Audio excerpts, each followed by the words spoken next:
we've got Alex from Iowa that we're going to talk to next. And my note here for Alex says, what are your views on the relationship between the atheist position and the views that are not atheist? So I'm going to ask Alex, could you explain yourself by defining a couple of things for us? Could you first tell us what you think the atheist position is? And could you give us some examples of some views that you would like to juxtapose that against? Okay, sure.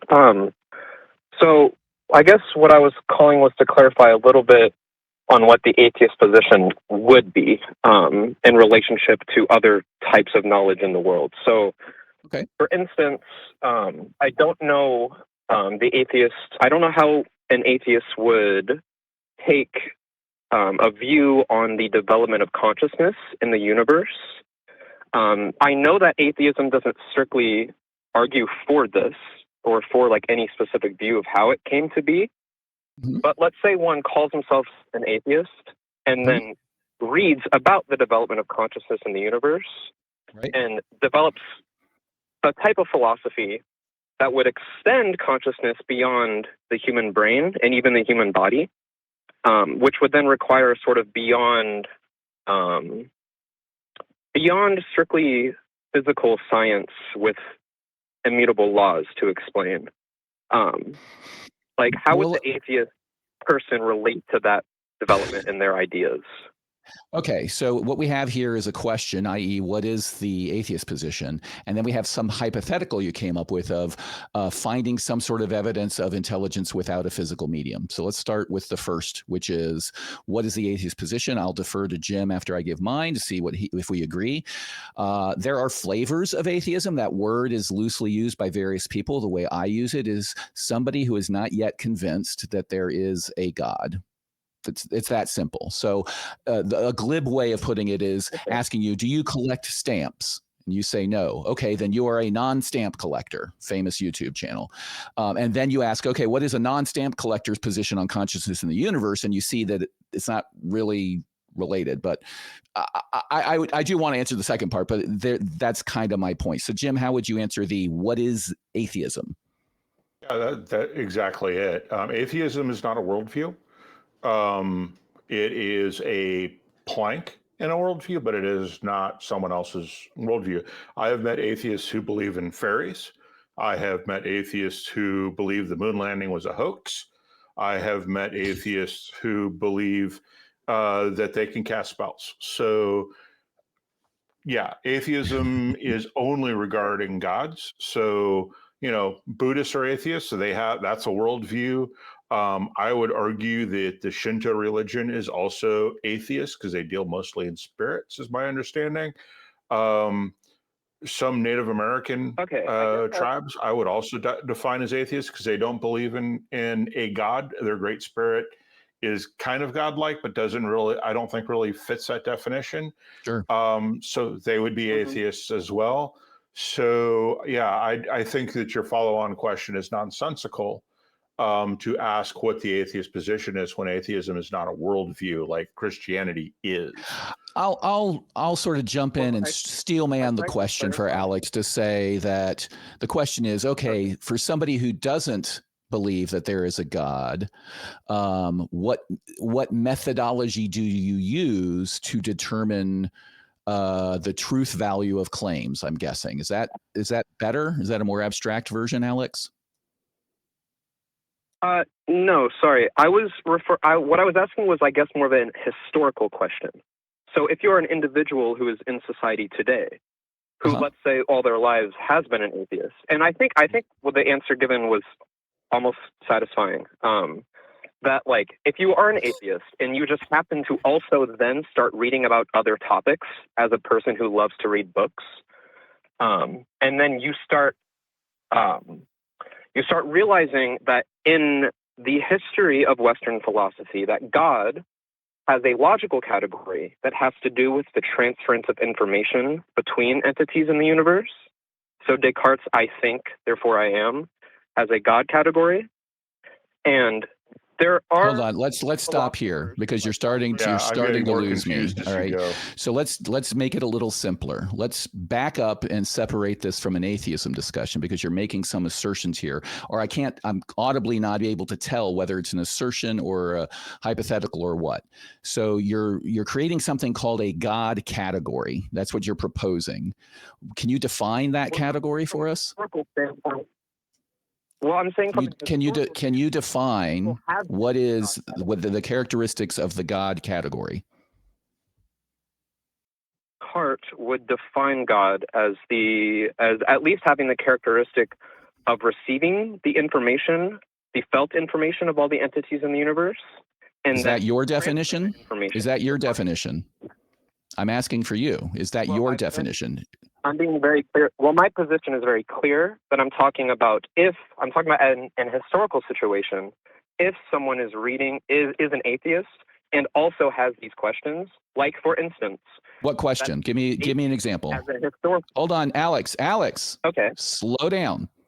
Yeah. Slow the heck down. We've got a lot of time. I'm going to ask you questions and then let you explain. But you're rushing ahead without setting the stage for us. All right. So I've heard you mention God category and lots of different other things. Let's talk about some examples. You say, when atheists posit these or ponder these questions, can you give me the best example of the questions you're concerned about? Okay. So the question that an atheist might ask, like myself would ask, is where does the logical category of God go in the history of Western philosophy as atheism emerges as an intellectual tradition? I don't understand what you mean by where does it go. Do you use go in the sense of it went somewhere, like it moved, or do you mean where does it sit in some literary categorization scheme? When atheists have applied logical categories, or in the history of Western philosophy, when logical categories are worked out to develop a metaphysical system or whatever it might be, whatever we call God for the entire Western tradition has had a place. And even atheists, I feel, use, like Alfred North Whitehead, a very respected philosopher, who uses a quote-unquote God category in a way that I actually think is compatible with what your co-host was talking about earlier, which I think I would be satisfied with. He uses the word God. I think he uses the word God in a way that is compatible with Western philosophy and in a way that exercises much of its cultish tenets. And I just think it complicates the relationship between being an atheist and spirituality. At least that was my thoughts. But again, what do you mean now by by spirituality? What is that? What do you mean by that? Thank you. That's my question. Something that tell me what spiritual or spirituality means. Okay, yeah, I guess a felt. I guess it would be a category that is completely non-physical, or at least it interacts with physicality, but is not limited to it. And what does that mean? What do you mean? Now I got to ask another question. I'm sorry, because that answer was completely did not do anything for me. What do you mean it's not physical? Possibilities, potentials, and possibilities. Things that are not that haven't happened, but have some sort of. So possibilities doesn't help either, right?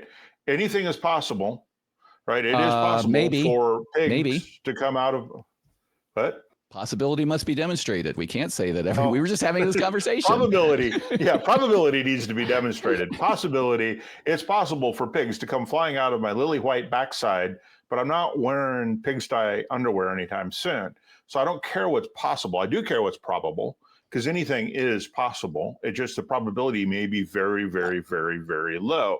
Close to zero, it really doesn't matter. I do want to, before we go further, I do want to point out that I actually disagree with that everything is possible, because that opens the door to some craziness that 1 equals 0 and, true equals false and all that. I don't think that everything is possible.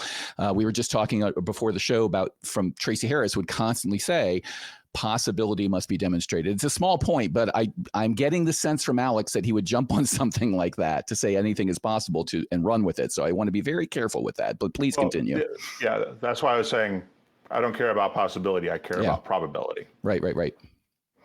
So Alex, let's further define spirituality, because it sounds like you're trying to use that as to differentiate some things, whether they are thoughts or propositions or whatever they may be, from anything else that you categorized as physical, because you juxtapose spiritual to physical. So can you further tell me what is spirituality? What is spiritual? Can you define that further, and how do we detect it? So like I said, well, first you gave me an example, and then I wasn't able to expand on what I meant by possibility and potentials and even probabilities. I think it's more probable. It's certainly more potential. It's more probable that your co-host can reach out and touch you right now than I can, because I'm not physically near you. I don't think that can only be reduced to spatiotemporal coordinates within. This is not responding to my question. Stop, Alex. This is not responding to my question. First of all, please stop talking before I have to mute you. Okay. Our show, we're asking you questions so we can come to an understanding, because I have found that when we let you run, you start going off and into the weeds a little bit. And we need to walk this through slowly. Anybody who's got a defensible, well thought out position can explain it very simply using simple definitions. And I asked you, what do you mean by spiritual? And you started talking about, you think it's possible that it is easier for Jim to reach out and touch me than for you to do that. What does that have to do with spirituality? Could you please define what makes something spiritual? I think you are jumping ahead is what I am saying. When you ask me to define something, are you going to define the word spiritual or not? About 5, 6 minutes and 30 seconds ago, you asked me to give you an example of something spiritual. Alex. I gave you an example, and then I was cut off. All right, I'm muting him. I don't know. We're not dealing with a court record and reading back the record and all of this sort of stuff. If anybody ignored anything for 6 minutes, it's been Alex here. I'm going to unmute you, Alex. I've asked you a very simple question, and it's very telling that you don't have a ready answer. Anybody that's an honest interlocutor would stop and say, oh, spiritual, let me define that for you. Here's my well thought out definition of spirituality and how it is juxtaposed against anything else. That's what I'm asking for, because you brought this up. So we need to have you define what you mean by it. Jim wisely asked that. So can you please define what you mean by spiritual? Spiritual is a set of propositions which dynamically relate to the physical world. In my view, the set of propositions relative to any physical coordinate in the universe is always and ever updated through the transmission of God, God's conceptual value, which is transmitted to every physical entity in the universe. Now, okay, so let's back up. Let's back up. Hold on. I want to make sure I understand your definition. Hold on, Jim. He gave us a definition. We can work with it. I want to understand it. That's what I'm asking. Could you please say that first part again? It is a category. Spirituality is a category of what? It's a logical category. Right? Of what? Yes. Within a logical system, it is that of what? Which is able to transfer the set of propositions relative to any physical entity in the universe. Okay, let's stop there. Let's stop there. Alex, stop. So I'm going to repeat this back and have Jim analyze this. It is a category of, you said of that. So I assume we'll just say things that relate to or facilitate the transfer. Say it again, because this is dense. This is dense. So say it again. What's the definition? Not things. It is that processes into thing. To transfer the information between processes in the universe, which are physical things. Things are processes. Because they are processes, they are able to be transferred. What is being transferred? Information about the processes? Yes, there's subjective. Okay, so there's information about per process. Could you give me an example of one example of information about a process that would fit into the spiritual category? Yes, I think this is the basis of causality. This is Leibniz, Hume, this is Whitehead. That when a leaf gets blown by the wind, The only reason that I am able to interpret that leaf being blown, logically, I think, is that it's taken in through the universe, God conceptually feels it, and then I physically feel God's conceptual feeling of that leaf blowing. And I feel like all right, I'm gonna So- ask Jim. Sorry, I had to mute there because I wanted Jim. What do you think, Jim? Well, so let's assume that whatever he just said, and I'm not sure he knows what he just said, but maybe he does. Let's assume that is correct. How would you go about disproving it? Not prove it, Alex. I want you to disprove it. How would you go about doing that? Yeah, Well, good point. as an atheist doesn't seek to prove a specific. I don't care about atheism. on We're not talking about atheism. We're talking about your claim Well, I can say the that same you thing. just made. But my logic is the same way. My logic functions the same way. I don't think we differ. I think my logic functions the same way. Alex, It's an internal stop logic. How would you defending your disprove it? logic and answer Jim's question. How would you disprove your claim that the only reason you perceive a leaf being blown by the wind is because God perceives it first? For using shorthand, how would you disprove that claim? I don't think it's a belief. It's something that follows from a logical system, and I can choose to believe it or not. I think that's a Would you survival. please Answer the question. Answer the Whether it's question. yes, I want to know how would you go about disproving it, whether it's logical or physical. I don't care how you do it. I want you to attempt to disprove it. That is not how any logician would tell you propositions work. Not anyone. I do not know Yeah, what to tell but you. it's That is people not how who logic deal with empirical reality would ask you to work, because you can define things into existence all you want, but in the end, where the rubber hits the road after all of this navel gazing, the vast majority of people in this world, when they hear the word God, they think of an entity that affects the universe, and that that entity's desires are knowable, and that people kill each other based over that. Okay, so I'm kind of done with this whole logical defining stuff into existence, and I still think that Jim's question stands. Go ahead, Jim. Because my question is simply based on physics. Perception of a leaf only happens, according to you, because God perceives it and then we perceive it. That's physics, not logic, and I'm asking you to disprove it. I agree. It's physics and logic. I don't see how they're possibly inseparable. I don't see how that because is, you're making physical claims, and the best thing you can do in science is not prove your claim, but attempt to disprove your claim and fail. So I'm asking you to do the best possible thing you can do and disprove your claim that perception only happens through this intermediary you call God. Well, science is a set of methodological approaches to empirical facts. No shit, Sherlock. How about answering the question? So mine's the same thing. Mine is the same exact thing. It creates a logical. I don't think we differ here. And what I was Alex, saying you are not answering the question. I'm going to mute him again. Alex, for the third or fourth time now, we have asked you a question, and you've spent 3 or 4 back and forths not answering it. You've given excuses, defending it, all of that sort of stuff. Jim asked a very valid question. You've made a claim about the universe that our perception, which is a physical process, is dependent upon some other process, i.e. God perceiving things, right?